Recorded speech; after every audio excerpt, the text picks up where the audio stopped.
大家好，我是彩虹。今天给大家分享个超简单的蛋糕做法，不用烤箱，不用打发蛋白，松软香甜，比烤箱烤的还好吃。下面我们開始吧。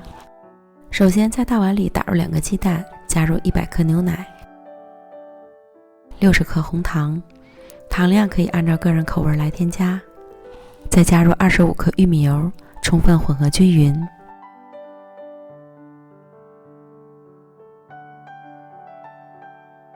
然後再加入130克低筋麵粉，4克五鋁泡打粉。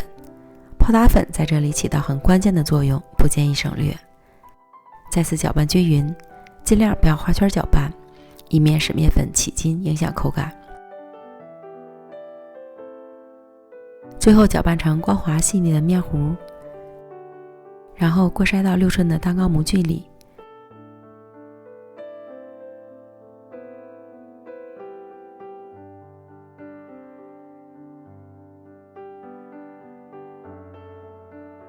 蓋好，靜置15分鐘。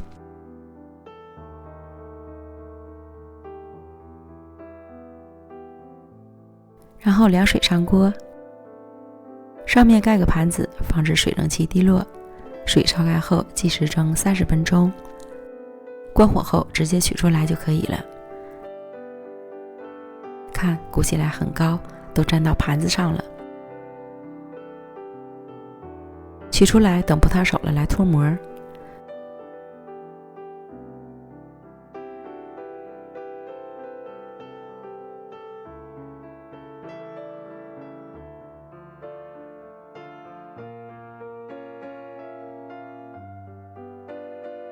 脫模之後，靜置涼透，再來切塊。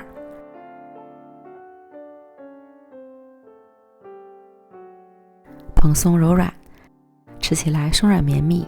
不乾不腥不發渣，這個甜度也是剛剛好的，我感覺比烤箱烤的還好吃。關鍵做法還特別簡單，幾乎是零失敗的，推薦大家一定要試試哦。美食天天更新，咱們明天見，拜拜。